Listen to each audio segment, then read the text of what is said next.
Hey guys, today we're going to read the Sneetches and Other Stories by Dr. Seuss. Now, the star-belly Sneetches had bellies with stars.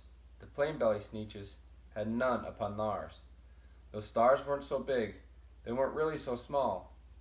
You might think that such a thing wouldn't matter at all. But, because they had stars, all the star-belly Sneetches would brag, we're the best kind of Sneetches on the beaches.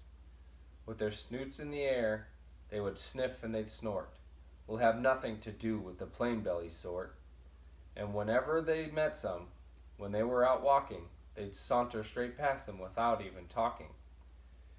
When the star-belly children went out to play ball, could a plain belly get in the game? Not at all.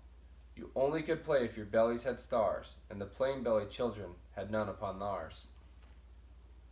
When the star-belly Sneetches had frankfurter roasts, or picnics or parties or marshmallow toasts, they'd never invite the plain belly Sneetches. They left them out cold in the dark of the beaches. They kept them away, never let them come near, and that's how they treated them year after year. Then one day, it seems, while the plain belly Sneetches were moping and doping alone on the beaches, just sitting there wishing their bellies had stars, a stranger zipped up in the strangest of cars. "My friends," he announced in a voice clear and keen, "my name is Sylvester McConkey McBean, and I've heard of your troubles, I've heard you're unhappy, but I can fix that. I'm the fix-it-up chappie. I've come here to help you. I have what you need, and my prices are low, and I work at great speed, and my work is 100% guaranteed." Then quickly Sylvester McMonkey McBean put together a very peculiar machine, and he said, "You want stars like Starbelly Sneetch? My friends, you can have them for $3 each. Just pay me your money and hop right aboard." So they clambered inside, then the big machine roared. And it clonked and it bonked and it jerked and it burked, and it bopped them about, but the thing really worked. When the plain belly Sneetches popped out, they had stars. They actually did, they had stars upon theirs.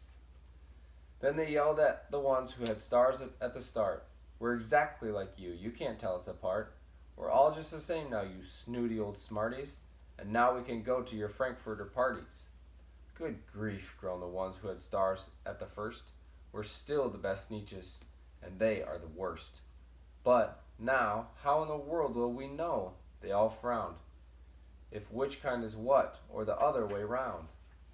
Then, up came McBean with a very sly wink, and he said, "Things are not quite as bad as you think. So you don't know who's who. That's perfectly true. But come with me, friends. Don't you know what I'll do? I'll make you again the best Sneetches on beaches, and all it will cost you is $10 eaches." "Belly stars are no longer in style," said McBean. "What you need is a trip through my star-off machine. This wondrous contraption will take off your stars, so you won't look like Sneetches who have them on theirs. And that handy machine, working very precisely, removed all the stars from their tummies quite nicely. Then, with snoots in the air, they paraded about, and they opened their beaks and they let out a shout. Who knows who is who? Now there isn't a doubt. The best kind of Sneetches are Sneetches without. Then, of course, those with stars all got frightfully mad. To be wearing a star now is frightfully bad. Then, of course, old Sylvester McMonkey McBean invited them into his star-off machine. Then, of course, then on, as you can probably guess, things got really into a horrible mess. All the rest of that day, on those wild screaming beaches, the fix-it-up chappie kept fixing up Sneetches. Off again, on again, in again, out again. Through the machines they raced round and about again, changing their stars every minute or two. They kept paying money, they kept running through, until neither the plain nor the starbellies knew whether this one was that one, or that one was this one, or which one was what one, or what one was who. Then, when every last cent of their money was spent, the fix-it-up chappie packed up and he went. And he laughed as he drove in his car up the beach. They will never learn.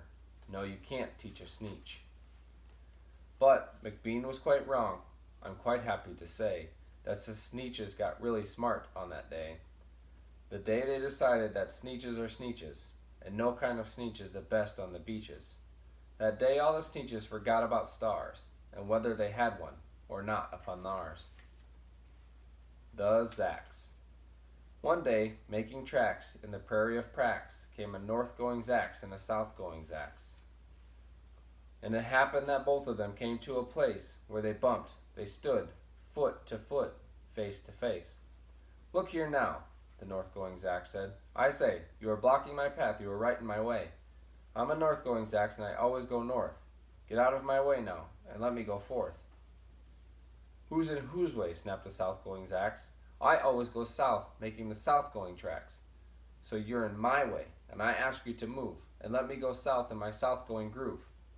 Then the north going Zax puffed up his chest with pride. I never take one step to the side. And I'll prove to you that I won't change my ways if I have to keep standing here 59 days. And I'll prove to you, yelled the south going Zax, that I can stand here in the prairie of Prax for 59 years, for I live by a rule that I learned as a boy back in south going school. Never budge, that's my rule. Never budge in the least, not 1 inch to the west, not 1 inch to the west. I'll stay here not budging. I can and I will, if it makes you and me, the whole world, stand still.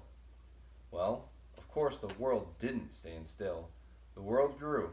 In a couple of years the new highway came through, and they built it right over those two stubborn Zax and left them there standing unbudged in their tracks.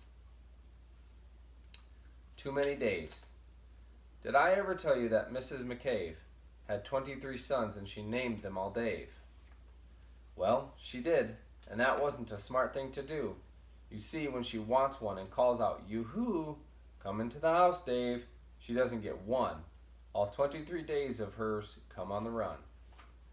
This makes things quite difficult at the McCaves, as you can imagine, with so many Daves. And often she wishes that when they were born, she had named one of them Bodkin Van Horn, and one of them Hoosfoos, and one of them Schnim, and one of them Hotshot, and one Sonny Jim, and one of them Shadrach, and one of them Blinky, and one of them Stuffy, and one of them Stinky, another one Putt-Putt, another one Moonface, another one Marvin O'Gravel Balloonface, and one of them Ziggy, and one of them Soggy Muff, one Buffalo Bill, and one Biffalo Buff, and one of them Sneepy, and one of them Weepy Weed, and one of them Paris Garters, and one of them Harris Tweed, and one of them Sir Michael Carmichael Zut, and one of them Oliver Bolivar Butt, and one of them Zanzibar Buck Buck McFate, but she didn't do it, and now it's too late. What was I scared of? Well, I was walking in the night, and I saw nothing scary, for I have never been afraid of nothing, not very. Then I was deeply within the woods, when suddenly I spied him. I saw a pair of pale green pants, with nobody inside them. I wasn't scared, but yet I stopped. What could those pants be for? What could a pair of pants at night be standing in the air for? And then they moved. Those empty pants, they kind of started jumping. And then my heart, I must admit, it kind of started thumping. So I got out fast as I could go, sir. I wasn't scared, but pants like that, I did not care for, no sir. After that, a week went by. Then one dark night in Greenwich, I had to do an errand there and fetch some Greenwich spinach. Well, I had fetched the spinach. I was starting back through town when those pants raced around a corner and they almost knocked me down. I lost my Greenwich spinach, but I didn't even care. I ran for home, believe me. I had really had a scare. Now, bicycles were never made for pale green pants to ride 'em, especially spooky pale green pants with nobody inside 'em. And the next night I was fishing for a doubt trout on Ruver River when those pants came rowing towards me. Well, I began to shiver. And by now I was so frightened that I'll tell you I hate to. I screamed and rode away and lost my hook and line and bait, too. I ran and found Bricklebush. I hid myself away. I got brickles in my britches, but I stayed there anyway. I stayed all night, the next night too. I'd still be there too, no doubt. But I had an errand, so the next night I went out. I had to do an errand, had to pick a peck of snide in a dark and gloomy snide field that was almost 9 miles wide. I said, I do not fear those pants with nobody inside them. I said and said and said those words. I said them, but I lied them.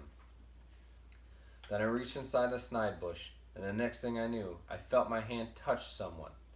And I bet you I know who.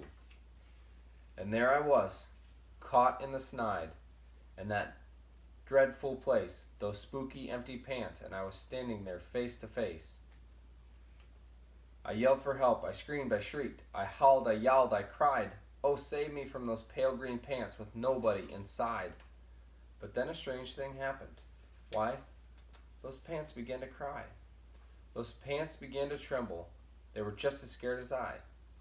I never heard such whimpering, and I began to see that I was just as strange to them as they were strange to me. I put my arm around their waist and sat down right beside them. I calmed them down. Poor empty pants with nobody inside them. And now we meet quite often, those empty pants and I, and we never shake or tremble. We both smile and we say hi. The end.